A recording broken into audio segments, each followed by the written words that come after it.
Freddy Zentel Weaver is up next. What a superstar. He has assisted thousands of men, women, and couples to create lasting intimacy and fulfillment in their lives and relationships. He's been on Showtime's documentary series Sexual Healing, and he's been on NBC's Emmy award-winning show Starting Over. So he's also a best-selling author of the book Sexual Enlightenment, which was endorsed by Dr. Michael Beckwith. So he's the co-founder of Tantra Nova Institute in Chicago, and he is a badass, and we love him. And Yes. you're going to love him too if you don't know him yet. So enjoy. Yes, and totally, you're going to learn all about sexual meditation, which you're going to love. So, with that being said, would you tune in? Would you turn on? And will you, I dare you, fall in love with Freddy? Welcome to the Sex Reimagined podcast, where sex is shame-free and pleasure-forward. And we're your hosts, Leah Piper, and myself, Dr. Willow Brown. Let's get into the show. You're back with us again. We love hanging out with you and talking about sacred feeling sexuality. is mutual. Yeah. Yes. Elizabeth says hello. So, we were talking just earlier about what men go through when it comes to sexual shame. What are your thoughts? What have you encountered? Yeah, well, thank you for having me on your platform. It's so good to see you both again. So Elspeth and I have had our institute for 22 years here in Chicago and work with all kinds of couples and individuals. And I have a men's group that I teach and work with.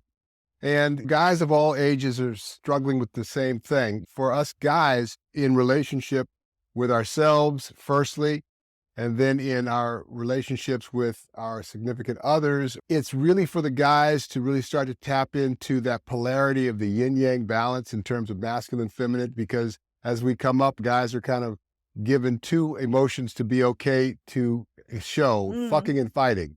You know? Right. But tenderness, caring, nurturing, showing your soft side is not like okay. So, and then there's this sexual piece where we start to feel in our lingam, the penis. And for guys with the little head, mom, look, no hands, with a little erection. And we're, as adults, run by our little head our whole life. So for the man, it's starting to become conscious of how the sexual piece plays a role in how we look into the world in terms of our vulnerability, in terms of our intimacy with ourselves. Elspeth's giving me notes here. So that's where we start. For the man, it's really starting to integrate this yin-yang balance and really begin to be conscious of the polarity that we are constantly playing in. Because when we start out, zygotes in the womb, we're androgynous, and then it's decided for whatever reason, man or woman, and men have more testosterone, women have more estrogen. As we get older, the whole thing reverses itself. Women grow hair in their faces and men grow breasts. But what we're talking about is how to integrate that masculine, feminine, yin-yang, testosterone, estrogen balance as it exists emotionally, physically, spiritually, intercommunicationally. And that's where the opportunity exists for men to start to wake up and become more present. Ding, ding, ding. Yeah. I think Yes, Yeah. the presence. presence is Yeah. key. Especially when Totally. you're when you've sort of grown up in a culture and a paradigm in a way of like this is how you be a man. This is what it looks like to show up and be a man, which doesn't leave any room for that more feminine side of a man to come forward and to be okay in the experience of relationship or intimacy, sexuality. So I think that presence that you're speaking to is so crucial for them to be able to feel themselves, to be able to feel their own emotions. And I also think that there's in that masculine paradigm that we're sort of kind of breaking and moving away from and starting to invite more of this vulnerability, this softer, this more in tune with your own emotions side. There's a role that women need to play in that as well, where they need to kind of own their own emotions, like take responsibility for themselves so that men aren't constantly trying to take care of their female partners emotionally. Absolutely. I mean, the work for all of us is to learn to, and it's a full court press, ongoing, being vigilant with ourselves, owning our own upset. Yes. And if each man, woman are committed to that, then we have an opportunity to really move and elevate beyond the lies and the unconsciousness and the hidden selves, and really to be able to speak and be heard and to listen and start to bring some consciousness. So for the guys, I want to add is really learning how to separate ejaculation from orgasm Ding, ding, ding. in the practice Let's of, talk about yes. that. And a lot of guys hear of sex consciousness practices, oh, I want to last longer, or some guys, well, I don't need to learn that because I'm not a quick comer. I can last as long as I want. I'm not talking about lasting longer. I'm talking about consciously circulating what I call this orgasmic nectar. Mm. And that requires some consciousness and practice with breath, muscle awareness, energetic awareness. And we also teach a sexual meditation where one is also engaged in a practice of creating intention around the ejaculatory process. And whether it's a high level or a low level of sexual arousal, one is still working with moving consciously with the breath and energetic awareness, that what I call nectar. And once we start bringing that kind of consciousness to our subtle energy body, we really start to develop this witness of this story making and this unconscious automaticity that we live in, and learn social behavior and model social behavior. So can you walk us like from a to Z process of sexual meditation, like what it looks like what happens when he wants to sit down and do the sexual meditation, kind of start at the beginning? Well, you see behind me, I have a collage. I don't know if you can see it, but you probably can't here, but I have my collage here. And it's filled with things that give me an emotional and physical sensation, experience, and awareness. And so I was first introduced to sexual meditation when I was 13 years old, living in Hawaii. My father was a psychiatrist, and I was spending a lot of time in the shower. And he gave me a book to read on how to integrate meditation and sex practices. And that was my first introduction to sexual meditation. And I really used it. Well, first, I was young and full of so much sexual energy, and my girlfriend loved it, and we had a lot of fun.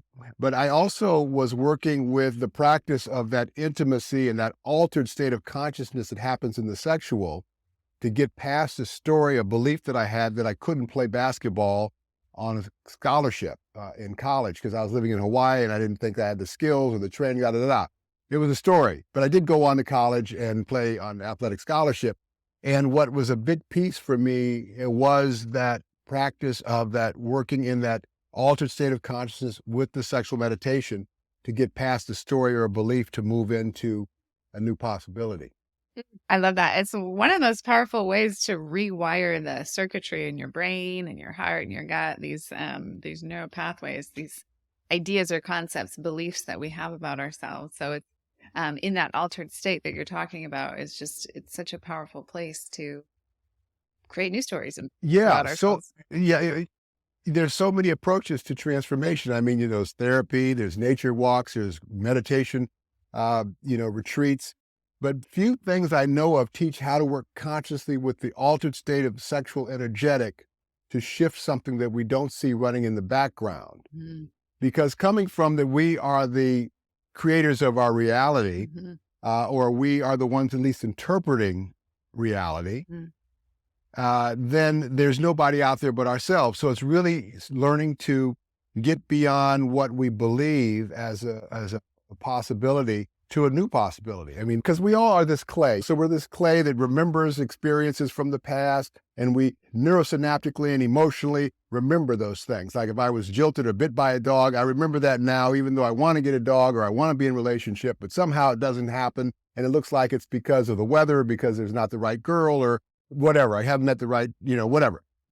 So that's how we're looking into the world. And that's the clay that we are remembering, and that's kind of helped us survive. And it's a very Newtonian thinking that we live in, that the only thing real is what we've experienced as it is now and as it's going to be forever. And yet more quantum thinking, which is the new science, which is saying things are moving through at multiple times. It's a yes and, it's up and it's down. It's multiple ways things can go.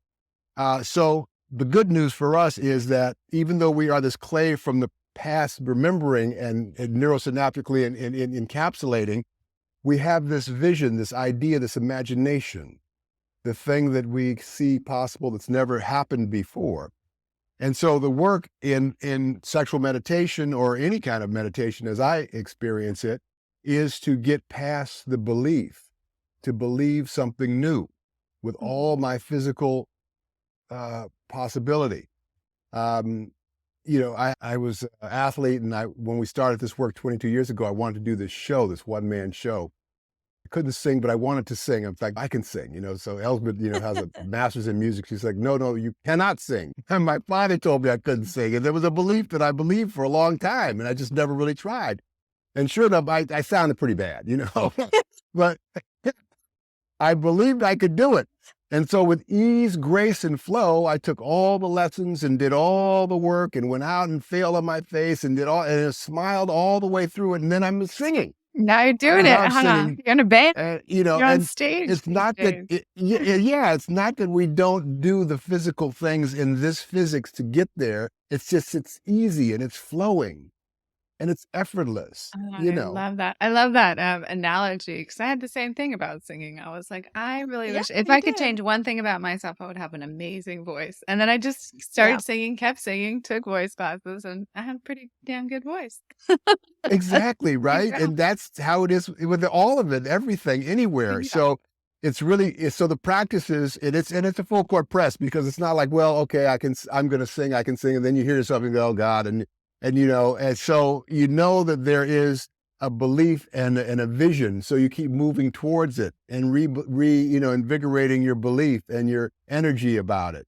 And that's with anything in life. And we've all done that in areas of our life, school or in relationships or whatever. But what we do, people often, and what I've seen is it never stops, the line of people who are in a sort of a state of resignation about possibility. Yeah. So they're in the relationship because of the kids, when the kids are done, or when the next thing, when he gets through with this job, or she gets that degree, or it's on and on. And we sort of rationalize the suffering. Totally. And I don't know how long this thing's going to go. I know that there is an ultimate end. And I think that the best preparation for death is learning how to let go of suffering. Yeah. I love that. In our lives. Yes.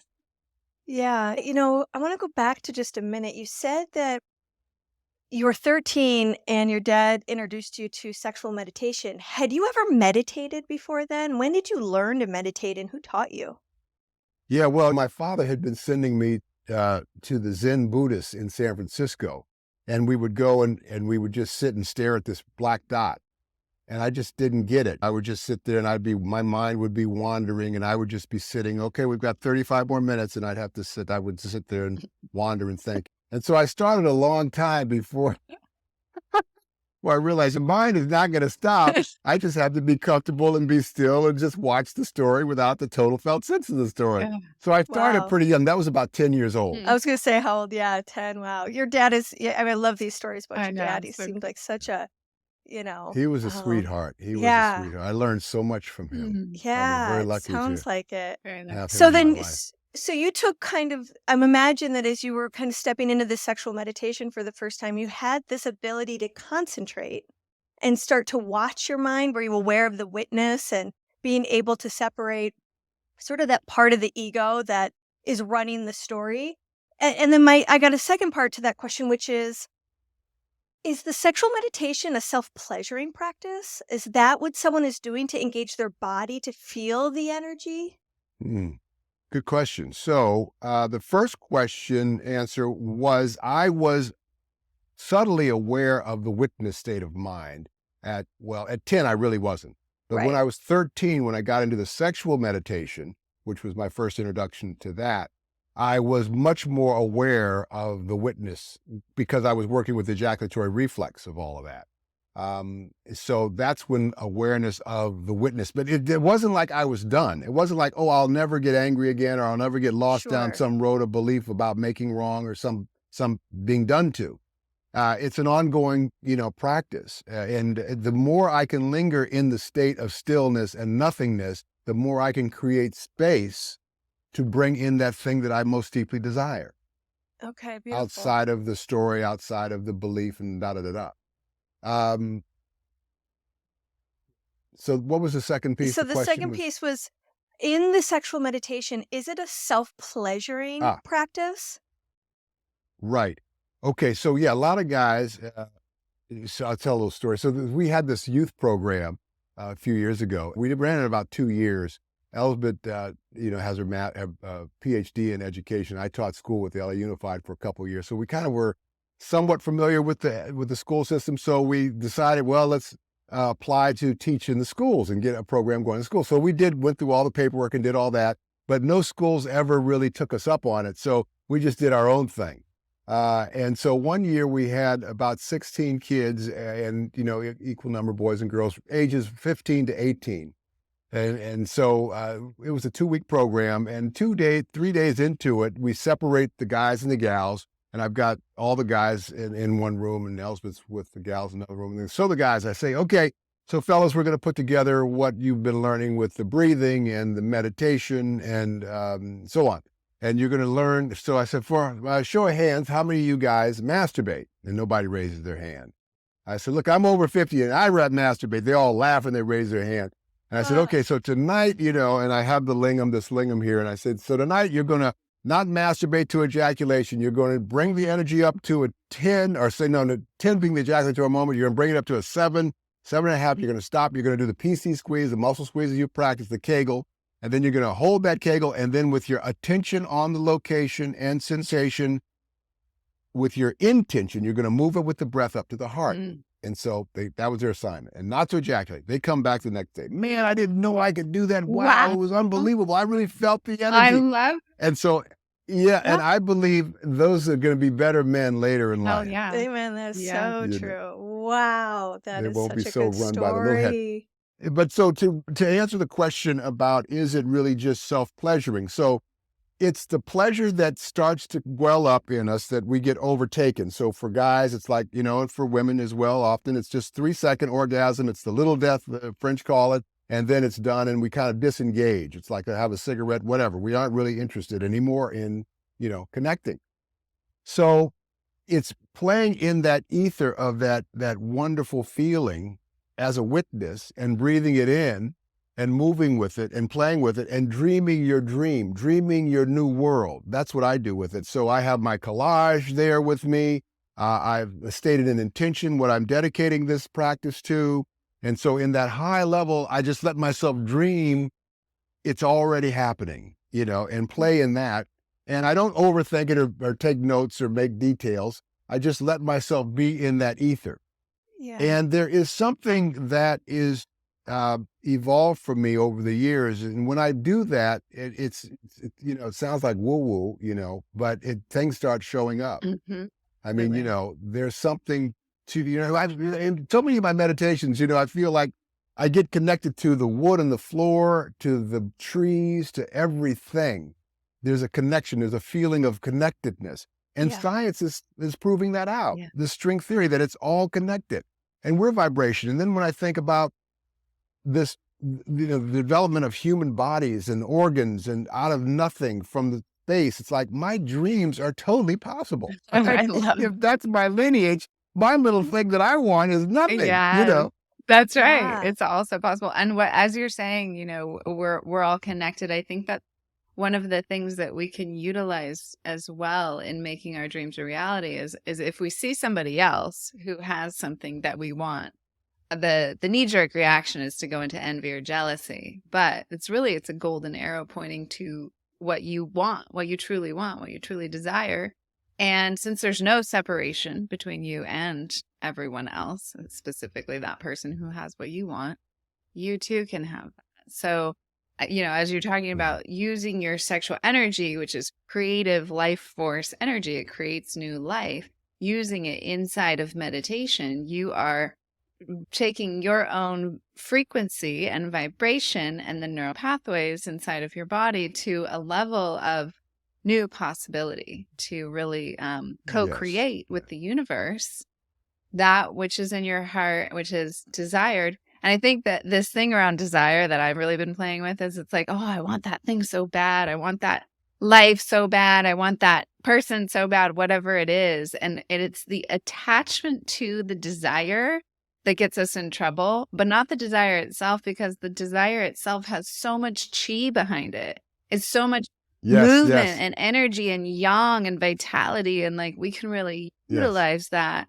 to propel us forward, because meanwhile, the universe has a bigger bird's eye view of what's right for you. And you might be fixated on one thing, but there's something that's even better there for you. Yeah, absolutely. One must remain, I call it improvisationally Vesuvius, open to, however something shows up. You just put the intention out there and then just be open to the vibration and the feeling of that thing that you're wanting to feel and create and be in to show up. It's like, don't worry about the details. Yes. Just keep moving in your path with your vision and belief and doing the work every moment when, the doubt comes in or the, whatever it is that throws you off your savasana, What an incredible gift to give to those young people, the young men and the young women. Well, even the old people who come in. Absolutely.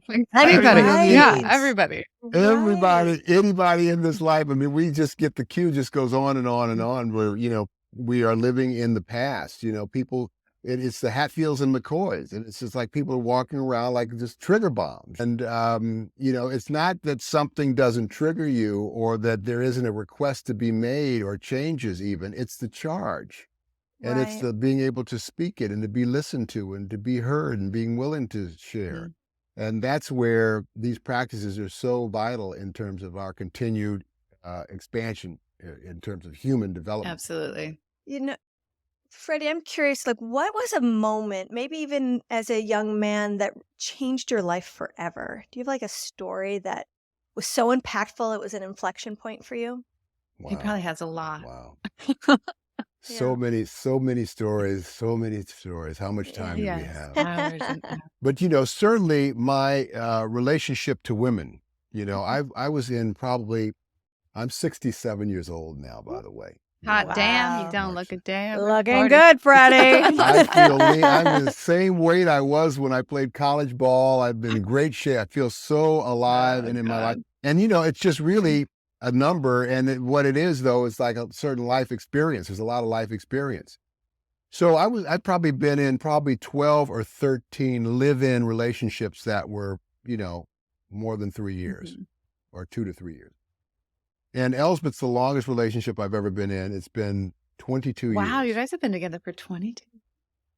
22 years. And we started out monogamous, just like, oh, baby, I love the smell of your toe jams. Just let me get my nose in that underarm, Yeah. And then after about 3 years, honey, you need to take a bath, So, that luster dies out. So how do we, what happened though, 6 months to the day we met, we transcended the romantic drama.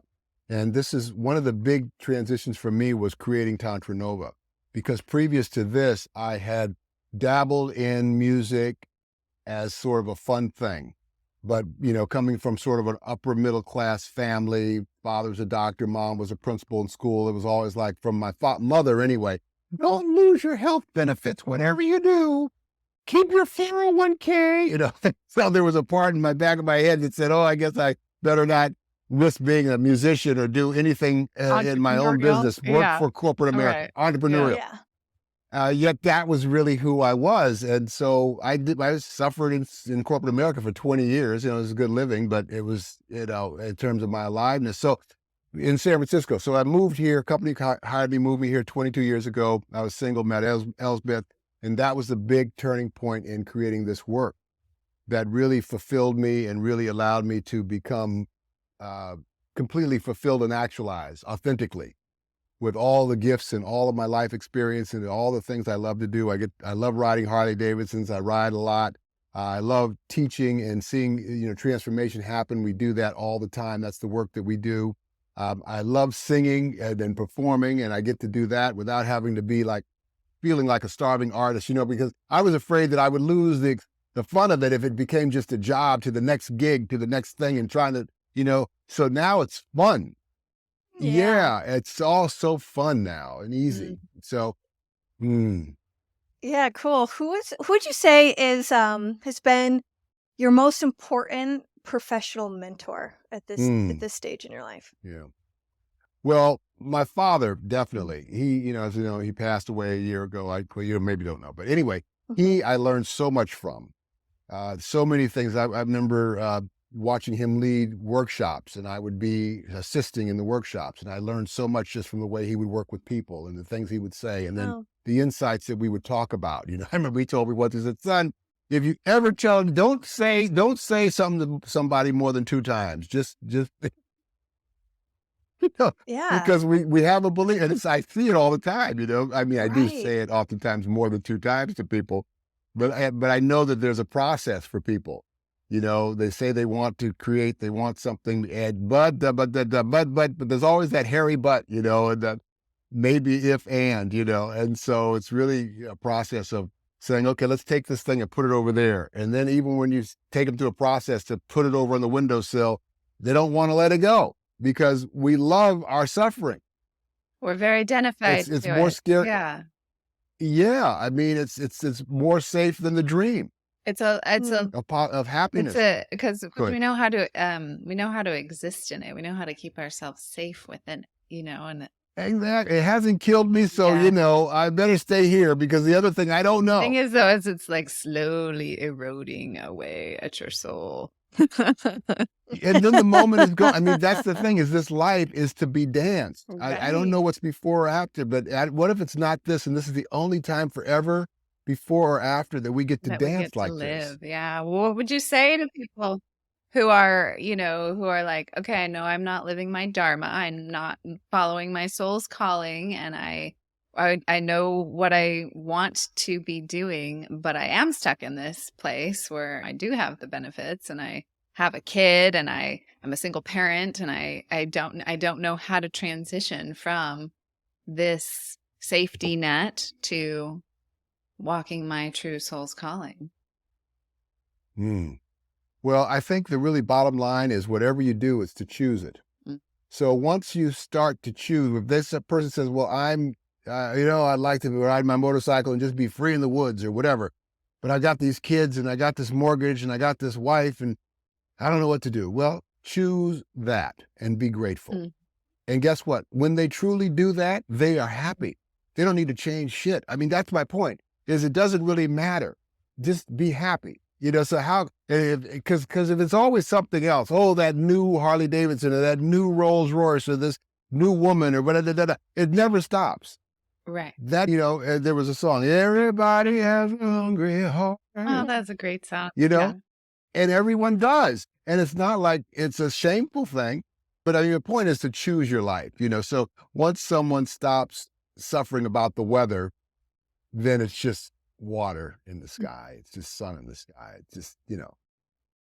What would you say? What would you say to people who are maybe stuck in shame? Like shame is a place where they can't imagine their way out of it. Like they're so deep in the I am not good enough. I am wrong. Not just guilt where it's like I did something bad or I did Right. something, So insecure. but I can't I shake it. myself don't have what it takes. Like I didn't get the support I need. The whole story, right, that they might have around that, because there's some pretty serious stories that people are trying to birth themselves from, and pretty serious histories of sexual abuse and not having the familial support, didn't have amazing fathers like you did. And so how do we what would you say, how can what's a first step for somebody who might be stuck in that shame cycle?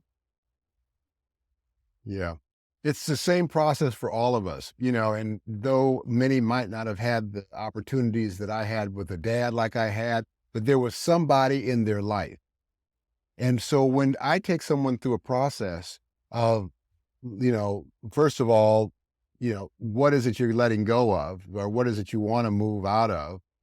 And then what they want to move into, which seems so unfamiliar. Yet when they start looking and they remember, oh, there was a moment, and I was a child and we were on the riverbank. I don't remember who it was. It was maybe someone, a neighbor. It felt so wonderful and at peace. And that was the only time I remember in my life. Okay. You don't think about shit else then. Just let's focus on that moment. I don't say it like that, you know? But I say breathe into that. Allow yourself to feel into that. And I take them through a process in that with music and maybe movement, and maybe they'll create a collage around it. And so, but the thing is to keep tuning in on a regular basis in their meditations, in their self-love practices to that feeling. And I have them write it down where they feel it, you know, use the chakras, where they feel it, what shape is it, what color is it, what, you know, and so on. And then they can come back to that. And that becomes more and more neurosynaptically familiar, and that becomes more and more available to them. And that's how you shift something that, and that, not to diminish some of the horrible things that people have gone through. It's how are we living now? Right. And that's a choice, right? That's a choice that we get to have. Well, it doesn't appear as a choice because the Newtonian thinking is, hey, that shit really happened. What are you talking about? Let it go. What do you mean that? I was really raped and I was really beaten up by those people. That really happened. Got it. Okay. When did that happen? About 30 years ago. Okay. Got it. And this is how we're living like it just happened because we relive it. We relive it. We relive it. That's the quantum thing. You know, it's like, you know, it's multiple, like, you know, the electron that can pass through multiple places at the same time. You know, it's mostly air and space. So I'm living now in this time, and yet I'm remembering something from another time, which is just a construct. And I'm living it like it happened now, and I'm living it into my future, yet I could have a different future, and that past can be back, you know what I mean? So it's like multiple when we get into this quantum, and. I'm glad you brought that up because it reminds me of one of the ways that I was supported in walking myself out of the story of this is who I am because this is what happened to me. And it was so painful. I so wanted to disengage from that voice that was believing that something inside of me was so fucked up that this happened to me. And you're right. I could go into the past and relive it like it was happening now. And one of the ways that I was able to overcome that story was going back in the past and imagining a different outcome. So I gave myself 3 or 4 different scenarios in a high peak level of arousal, walked myself with support of others back to the story of pain and trauma and made different choices. One time I asked for help.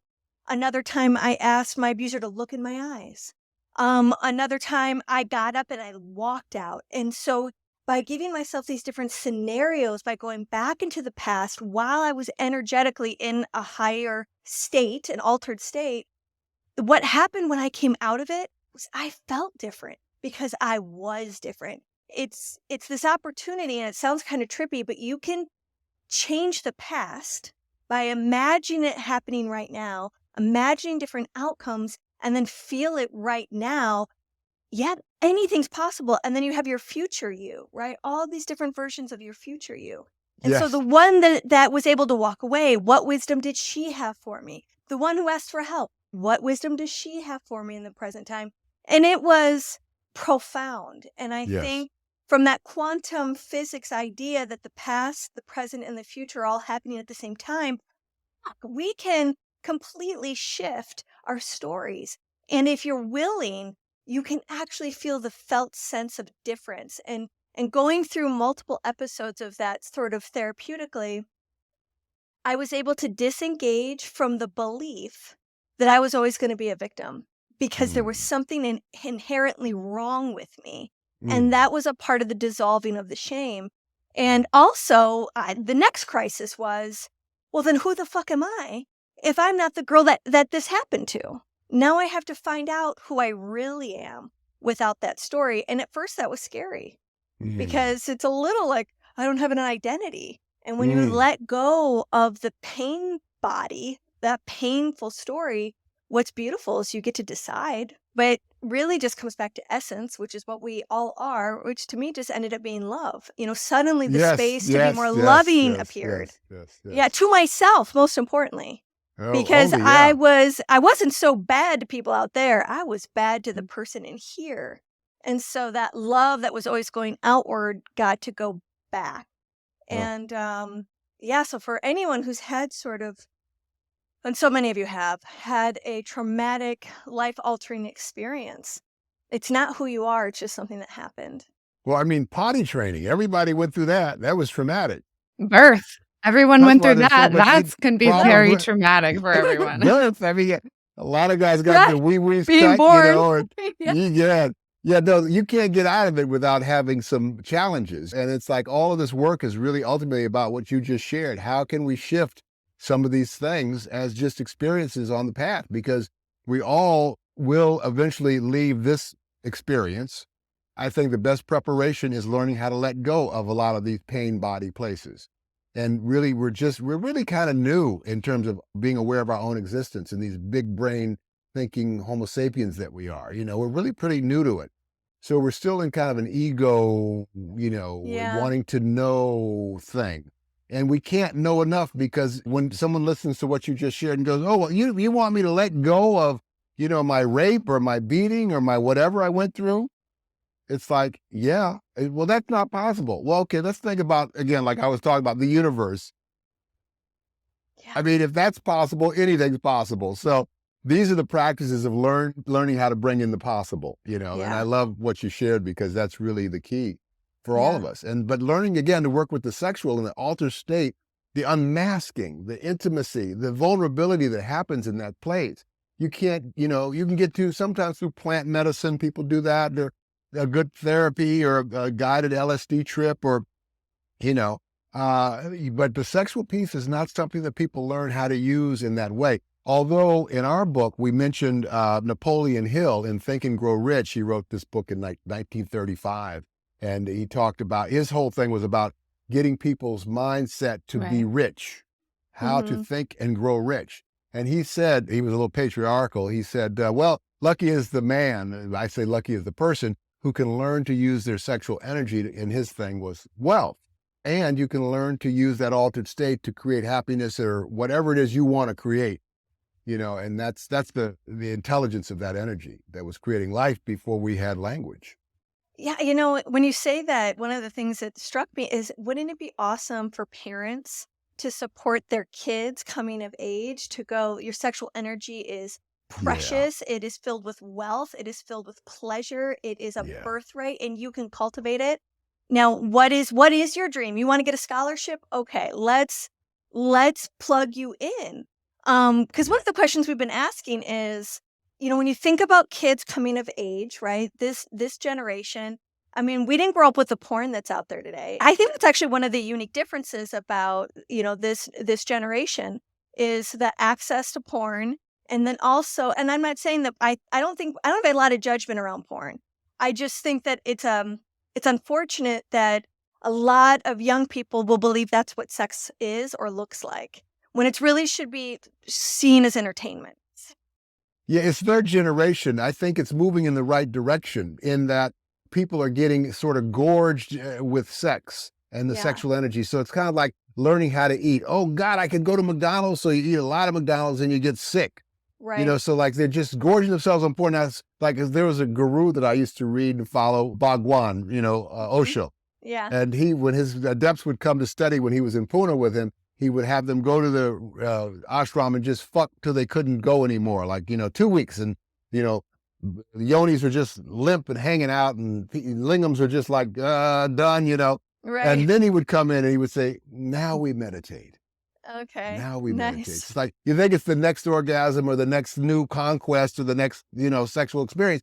And it's great. Yeah. And that never stops. So how do you get past it? So now I Right. think socially people are gorging themselves, and then it'll be, well, what can we do now with it? Oh, we can Right. meditate with it? And there'll Cool. be much more. Yeah. And I think it's moving in the right direction. And a lot of young women too are learning and seeing things sexually that they never knew they could do. Right. Oh, I can fuck that way, or I can do that, or I can have that, or, what before was just totally like hidden, Right. What advice would you have for parents Yeah. about, introducing them to sex?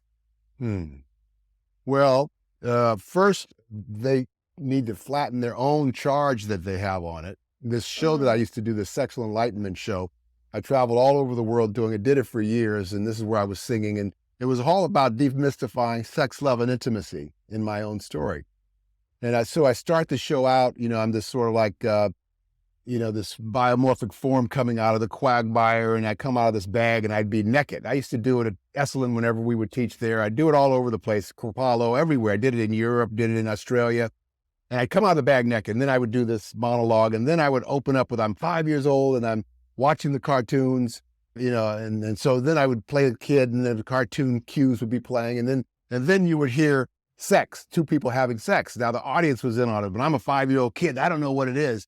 So I want to know. So I go down the hall, I open the door, I see my folks fucking, and I explain what I'm seeing. My dad's humping my mom, and I'm thinking, oh my God, he's hurting mom. And then now she turns him over and screams from the chandelier, and it looks like they're getting along okay.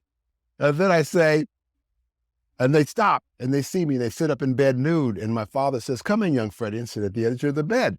Now people are thinking, oh my God, are they going to sexually assault this kid? What are they going to do? And my father said to me, young Freddy, we're making love. And one day you'll be even more interested in this than you are now. Could you leave and close the door? And that's that scene. And I go through my whole life, first orgasm with this big, huge white penis. I have this orgasm scene. And then it was a funny show. It was 1 hour. It was great. Anyway, at the end of the show, I remember I was doing a show at Kripalu one year. I had 500 people in my audience. Wow. And then I open it up for sharing. And one guy raises his hand. He says, well, I'm a young father, and I never thought I could even do that with my kids if they came in. Yeah, right. And then another woman shares, oh yeah, I remember I asked my mom, I heard them making noises, and she said they were wrestling. Another guy shares, oh yeah, I remember I was listening at the door. My father came and opened the door real quick and slapped me in my face and accused me of being a peeping Tom. Shame. So we get shaming and lies and beatings around this most intimate thing of ourselves. So the first thing I would say for parents is to learn to be human about the sexuality. Kids are curious. Don't have sex with them. Don't do anything like that, because that's just an abusive situation. Yeah, kids are curious, and okay, you're gonna lick the little girl's vagina. That's abuse, okay? Because she doesn't know what the hell's going on. She might feel good about it, but you're doing it just for the lust and your own self-gratification. So no, tell her what you're doing. Explain to her that if she's into masturbation, go do it in your bedroom. It's okay. Just do it in your bedroom. It's fine, and it will feel great. Just not out on the street in the public like this when we're having people over for dinner. Right. No, but don't shame her, or him. Yeah. And how can you be? But that requires the adult to be really grounded in their own sexuality and their own. They need to have a certain level of sexual that's sovereignty. It's great advice. And I think also teaching. Exactly. I mean, that requires work on the parents' part inside of themselves. But then I think also teaching children like what shame actually is, and teaching them about shame, because shame is not eradicated from our world, not yet anyway. Leah and I are working on it here, but kids are going to get shamed by other kids, by parents, by other adults, themselves, other peers, brothers and sisters. And so teaching them what it actually is and what they can do to alchemize that emotion into finding their way back to core. And that's why the meditation can be so valuable for young kids at an early age when they feel something, to teach them to be still in their belly breath, the parasympathetic breathing, where they kind of give it a little bit of a pause from whatever, and then feel into what they're feeling and where they're feeling it, and take them through a process of that. Then they can begin to organize their emotions in a way that they don't completely get overwhelmed by them. Yeah, that is such a good point, because I think shame is contagious.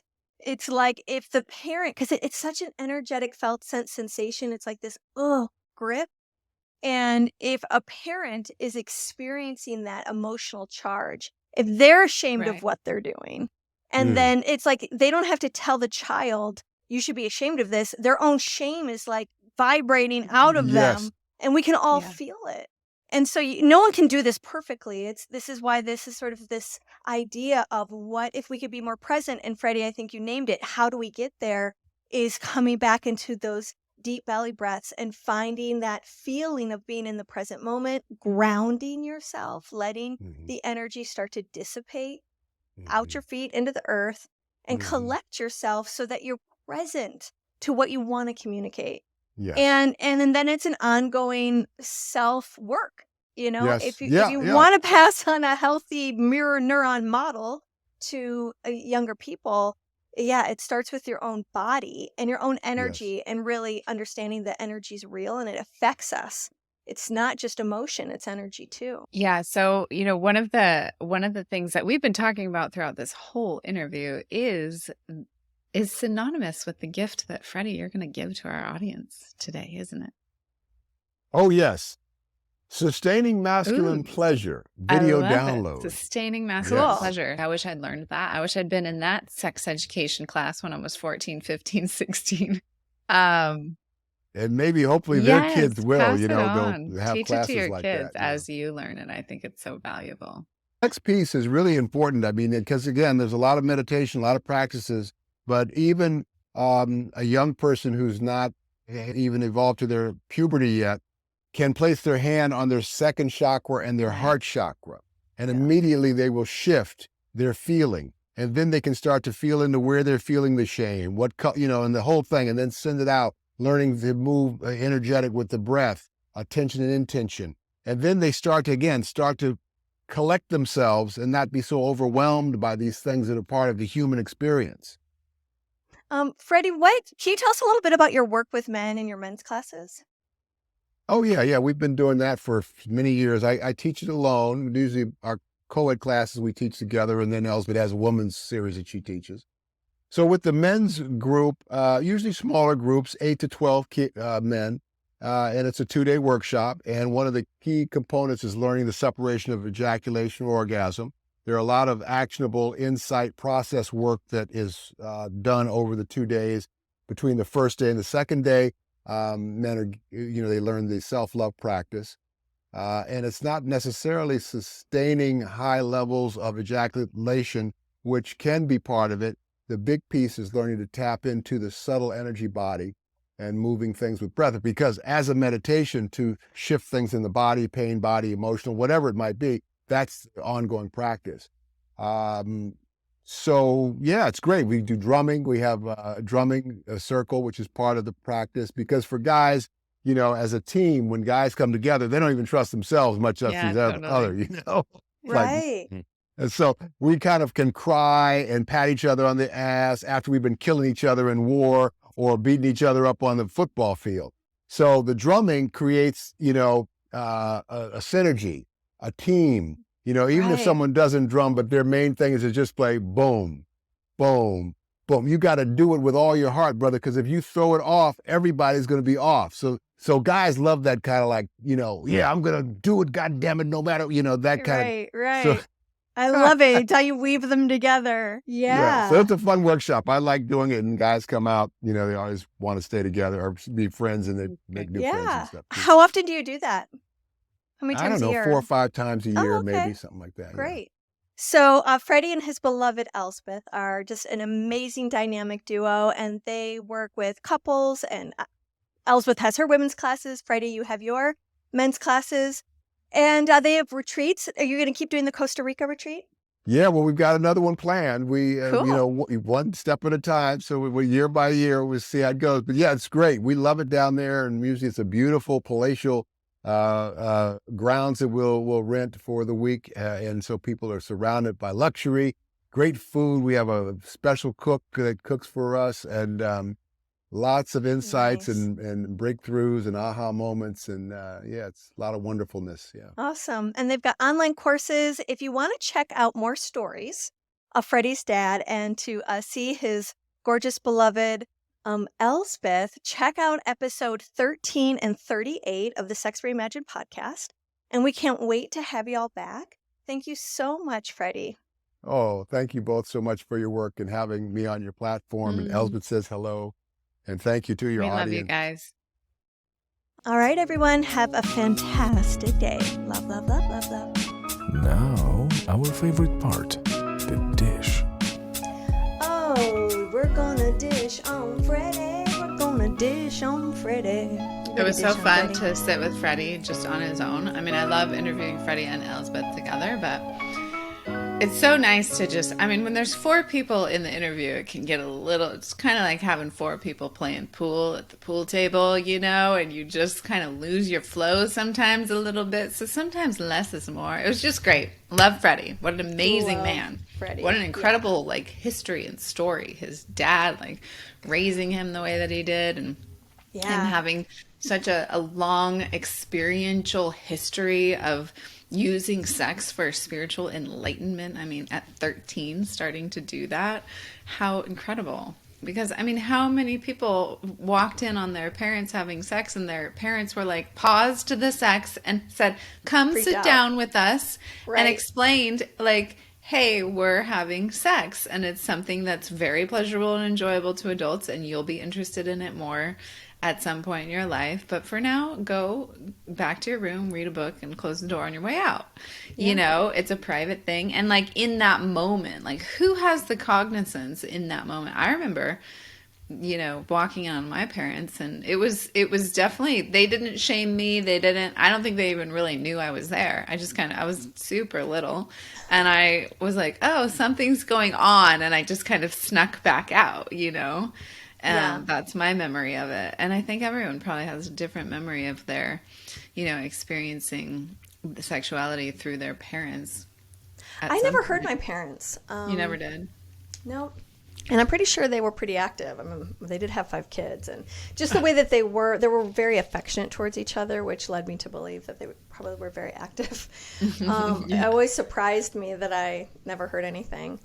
I think that's also something that parents struggle with. It's like, oh, well, we don't have time to have sex. The kids are home by this time, and then we don't have that time together, and da da da da da. And it's like, well, it's okay if your kids hear you laughing and giggling and rolling around and having fun together. That's actually a good thing. You just have to be prepared to explain to them that, you know, that this is something that is a very normal part of life. It's a healthy part of life. If kids are growing up with it normalized and thinking it's a healthy thing, they're going to have more respect for it. They're going to have more honor for it. Then when they get into their teens and their peers are trying to do it to be cool, or trying to do it in secrecy, or trying to do it for some egoic reason, they're going to have a different level of respect for sexuality in general. So they're going to have a different approach to it.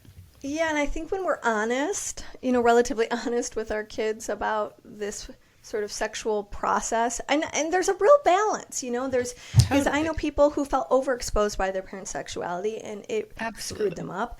I know people whose parents who had no sexuality really screwed them up. And I think if we were to simplify it, it's, you know, sane kids usually have loving parents, you know. So if you can demonstrate that mom and dad love each other, or mom and mom love each other, or dad and dad love each other, I think kids feel safer. My dad would take my mom and throw her over the dinner table and French kiss her, you know, and we would all go, ew, wow, so gross, you guys are so gross, you know. But behind the ooh, you're so gross was security. Yeah, Mom and dad love each other. You know, even though my parents didn't stay together, there was a certain felt sense of security I had by seeing them love each other and demonstrating love. I don't think they grew up seeing that as much between their parents. What's interesting, I didn't see that at all with my parents. Like they weren't super affectionate. They barely ever kiss, you know. They, even to this day, it's just not a big thing. Do they hold hands? But they're still together, right? And so, isn't that ironic? Yeah, and there's this like you know, my sense of security, I think, was more just like, we're gonna be a team. We're gonna work together. We're gonna do this together. We're gonna create together, life together, home together. You know, like whole thing. So. Move through obstacles together. You know, those shared experiences of overcoming things can really bond a couple, even if that juiciness may not be as alive. That other togetherness that can strengthen that bond through the decades. And then there's single parents, you know, children who are being raised by single parents. It's like, well, where do they get that example from? And hopefully they can see it in other parents. You know, I have some friends right now who kind of are the example for different kids in the community, because the kids are either the parents are really rigid and strict, or not open and communicative with them. So it's like they'll take their problems to that one particular parent, Right. because they know they can talk to that adult about the thing that, otherwise would just remain in shame and hidden and become a shadow of their upbringing and the way that they make choices through the world. So it's any parent, I think, any adult, even doesn't even have to be a parent. I think any adult who can connect with children or teens, young kids in a really authentic, honest, open way, and really normalize this particular aspect of life, sexuality. I have a book that's coming out, and when some of the younger, teenage girls are asking me, oh, what's the name of your book? I'll just say, okay, well, it's Sex as Medicine. And they're like, oh, that sounds like a pretty good book. It's normalizing it. I think that we're these tribal creatures, and so we need to have these other adult influences to round out what we can receive as wisdom. Growing up, everyone knows that parent that was really cool, or that was really open, or was really friendly, and who paid attention to you. Even if they weren't your parent, you'd come over and they would ask you questions, and they were generally curious. And I know I lived for that. Everyone felt like they could go to my mom for anything, and she always had the best snacks, so everyone came to our house. And but it's meaningful to have an adult, turn their curious attention on you, even if at first you're not as comfortable speaking in front of or to another adult. It can really be one of those inflection points where someone really influences you in a positive way and gives your heart the thing it needs to follow a dream, or to move forward with something, or to heal something. So for all those parents out there, you have such a challenging job, and we have so much admiration and respect for you. Yeah, totally. It's because we're not doing it in this lifetime. It's an amazing thing, because we're not doing it. But we have great respect, because it's also a whole nother journey of love. And so please, if you're a parent and you have gained some insight, some wisdom, share it with us. You've been a part of groups, and you feel like you've got a hit on something around sexuality and coming of age, we want to hear about it. Please go to our hotline at SpeakPipe and leave us a message. Share a story, share some advice, and we will maybe play it on air, or certainly talk about it. Hey, we might even have you on an episode. So let us know, and then also let us know how to reach you in case we have any follow-up questions. Absolutely. One more thing about Freddy that he was so great in articulate and talking about is this how to realign the belief systems, the neural pathways, the frequencies within you around using sexual energy, using that powerful sexual energy to actually create a reality that works for you, that you actually want to be in. Yeah. That you can move yourself forward on dreams. Yeah. I love that, he wanted this basketball scholarship, and he kind of minimized the fact that he got it later. Yeah. He said athletic but clearly at 13. Later, so might not have been athletic basketball scholarship, in the end. See, the universe always knows better. Maybe it wasn't supposed to. I don't even know what it was, but... Right. Yeah, and I love that he brings up the subtle body, because I think that's a really important energetic awareness, that we have these subtle bodies. And people have such a challenging time wanting to consider the energetic effects of their system and their life. And for those of you who really want to experience some profound sexual realities, well, you got to kind of tap in to find out, what does this energy thing mean to you, and how can you leverage it to have more sensations, to feel more intimacy, to have these experiences that we spend a lot of time talking about. And you can't get there without tapping into what the subtle body is, into what energy is, into feeling beyond your skin. I'm so glad you just said that really the way powerful. You did. Yeah. I have sometimes people come to me and they're like, I don't really want to do a bunch of meditation or qigong, or I don't really want to do a bunch of breathing and sounding. I just want to get into the sexual practices. I'm like, okay, I know that, and right. And then once they get in, you won't believe how you'll feel if you do it. Start doing, they're like, oh, okay, yes, I get it now. Yeah, now I get it. Yeah. All right. Well, God bless. All right, sister. Well, I'll catch you on the flip everyone. side. Love, love, love, and love to Love to Freddy. Freddy. Thanks for tuning in. This episode was hosted by Tantric Sex Master Coach and Positive Psychology Facilitator Leah Piper, as well as by Chinese and Functional Medicine Doctor and Taoist Sexology Teacher Dr. Willow Brown. Don't forget, your comments, likes, subscribes, and suggestions matter. Let's realize this new world together.